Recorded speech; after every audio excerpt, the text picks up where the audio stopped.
It's me again. Wanted to say thanks for coming back and watching this video. Last time we ended in a dark place. The pogroms, the expulsion, a man named Dreyfus framed for a crime he didn't do. Crowds screamed for his blood, and out of all that pain, one idea was born: Zionism. A people deciding, never again, we will beg for a place to exist. We will build our own. But I left something out, on purpose. Because before we talk about the cure, we have to talk about the disease. It's 2,000 years of it. Country after country, same story, different costume. They threw the Jews out of England, out of Spain, out of France. They blamed them for plagues they didn't start, wars they didn't want. They burned the books, and then they started burning the people. Where does it come from, this hate? It's older than printing press, older than half of the countries that used it. It outlived empires. It beats logic. You kill it in one place and it pops up in another. So I had to find out for myself. I knew there were stories out there, crazy stories, the kind you hear and figure out no way people actually believe that. But then I started digging, and what shocked me wasn't how crazy those lies were. It was how little they have changed. Same lies, same playbook, 2,000 years, and they just keep recycling it. So let me show you, one lie at a time.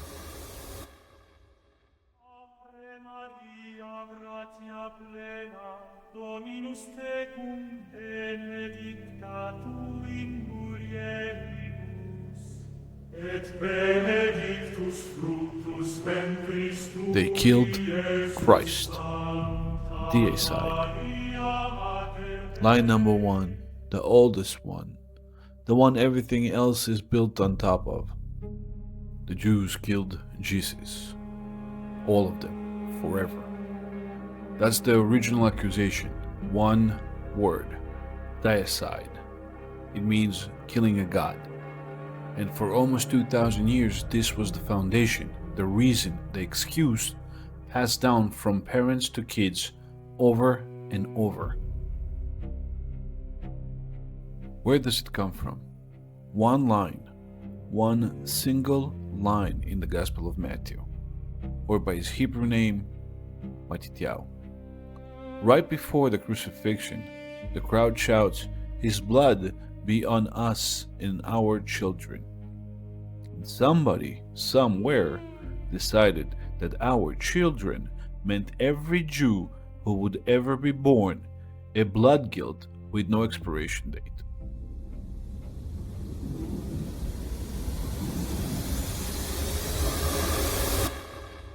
Jesus was a Jew. And here is something most people never stop to think about. His name wasn't even Jesus. That's the Greek version. His real name, the name his mother called him, was Yeshua. A Hebrew name, same name as Joshua in English. His mother, Miriam, was a Jew.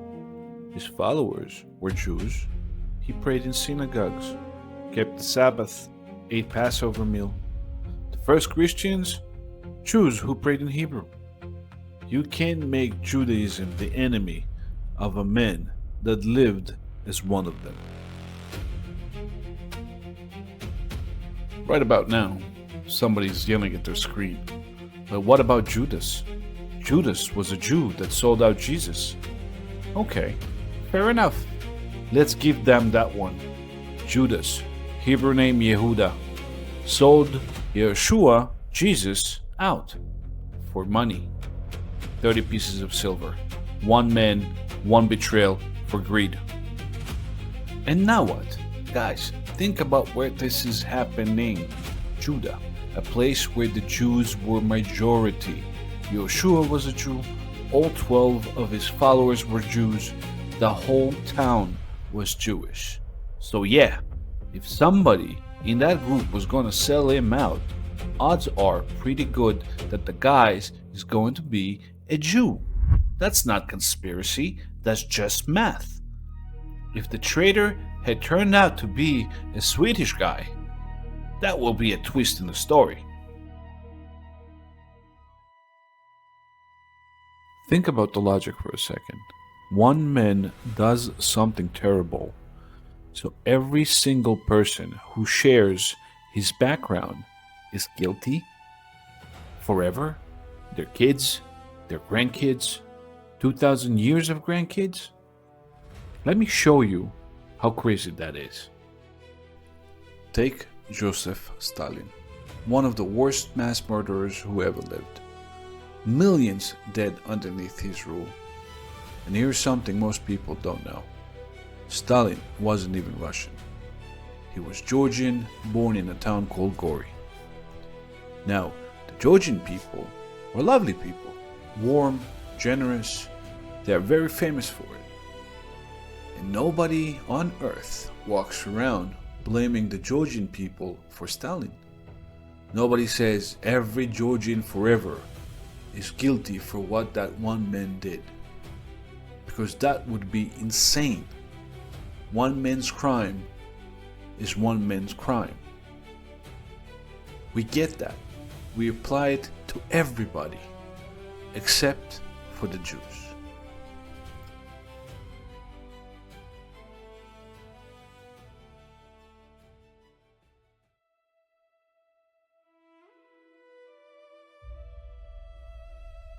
Why the Romans actually killed Jesus?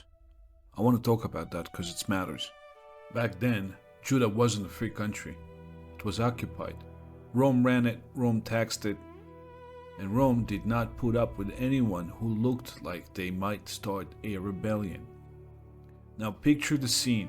It's Passover, Jerusalem's packed with people, everyone is on edge, and this man shows up, and the crowd starts calling him King, King of the Jews.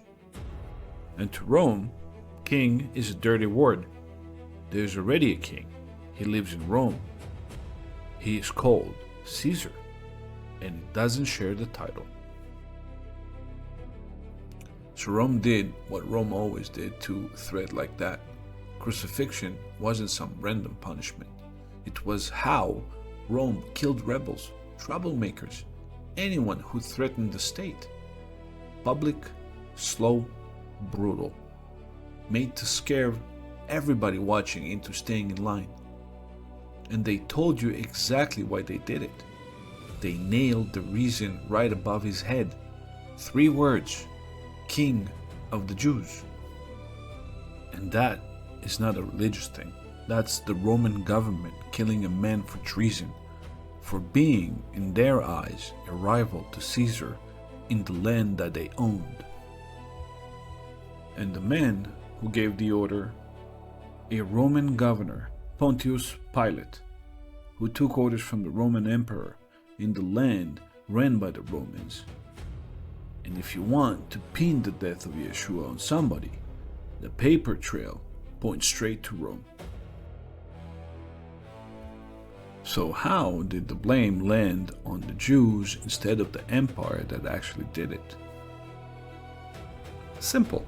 The early church had to live inside the empire. You don't survive by blaming Rome, you survive by blaming the people Rome already hated. It wasn't religion, it was politics. Pick a safe target. And here is where it gets even interesting. Because the religion that spent the next 19 centuries calling the Jews Christ killers didn't even exist yet.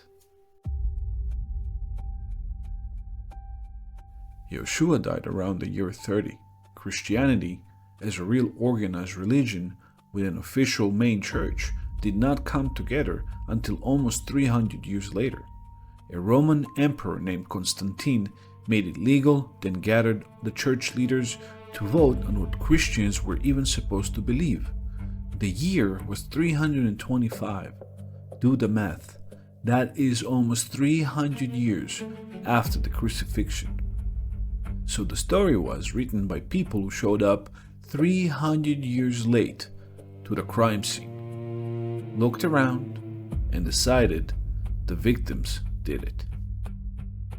And here's the part that should stop you cold.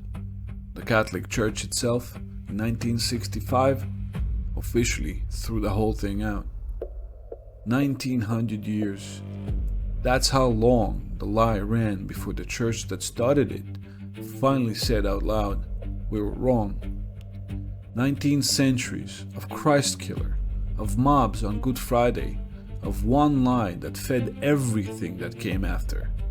Over one line taken out of context by people who needed somebody to blame.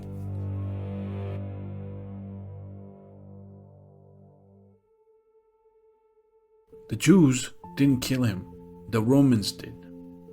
One line taken out of context, twisted into a weapon, and it worked for 1900 years. That is lie number one, the first brick, the one everything else got built on top of. So that's where it starts. The oldest lie, one sentence, ripped out of context, turned into a death sentence for entire towns for hundreds of years. And here's the thing that got me. When I started digging, I figured this was an ancient history, a relic, something we grew out of. It's not, because the lie never really died. It just changed masks. The deicide charge was only the beginning. After they killed our God, came others. They drank the blood of our children. They poisoned the wells. They secretly run the world. Each one crazier than the last, and each one believed by millions. Same hate, new disguise, over and over. So next time, that's where we're going. The rest of the lies, the one that turned religious grudge into something far darker and set the stage for the worst crime in human history. One down, a few more to go. Do your own research.